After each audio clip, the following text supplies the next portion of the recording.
कुछ वर्ग जो तमाम स्ट्रैटेजिस्ट हैं वो यह भी कह रहे हैं कि संभवतः दोबारा से अमेरिकन इन्फ्लुएंस से ही केपी शर्मा ओली को हटाया गया हो।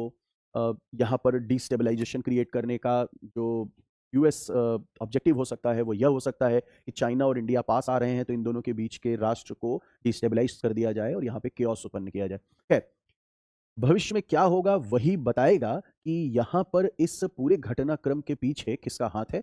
हाँ, अगर जियोपॉलिटिक्स की कुछ थ्योरीज पर बात करें जैसे रिमलैंड थ्योरी, तो हमारे लिए अगर चाइना एक हार्टलैंड जैसा है जिसको हमें कंटेन करना है, तो हमारे लिए नेपाल, भूटान जैसे देश रिमलैंड के देश होंगे। रिमलैंड थ्योरी अमेरिकन जियो स्ट्रेटेजिस्ट पाइकमैन ने दी थी।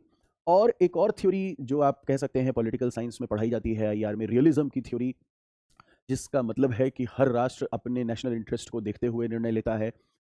हेजीमनी के बारे में भी बात की जाती है और अपनी हेजीमनी को स्थापित करने के लिए हो सकता है भारत जैसे देश ने फेवर वाली सर अपने फेवर वाली सरकार को स्थापित करने के लिए यहाँ रिजीम चेंज कराया हो। हालाँकि सब कुछ अ, सब अंधेरे में है, कुछ बहुत स्पष्ट नहीं है। कुछ वर्ग जो तमाम स्ट्रैटेजिस्ट हैं वो यह भी कह रहे हैं कि संभवतः दोबारा से अमेरिकन इन्फ्लुएंस से ही केपी शर्मा ओली को हटाया गया हो। यहाँ पर डिस्टेबलाइजेशन क्रिएट करने का जो यूएस ऑब्जेक्टिव हो सकता है वो यह हो सकता है कि चाइना और इंडिया पास आ रहे हैं तो इन दोनों के बीच के राष्ट्र को डिस्टेबलाइज कर दिया जाए और यहाँ पे केओस उत्पन्न किया जाए। खैर, भविष्य में क्या होगा वही बताएगा कि यहाँ पर इस पूरे घटनाक्रम के पीछे किसका हाथ है।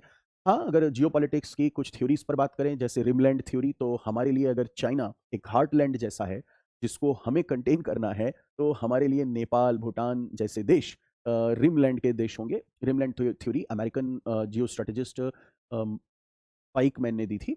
और एक और थ्योरी जो आप कह सकते हैं पॉलिटिकल साइंस में पढ़ाई जाती है आईआर में, रियलिज्म की थ्योरी, जिसका मतलब है कि हर राष्ट्र अपने नेशनल इंटरेस्ट को देखते हुए निर्णय लेता है। हेजीमनी के बारे में भी बात की जाती है और अपनी हेजीमनी को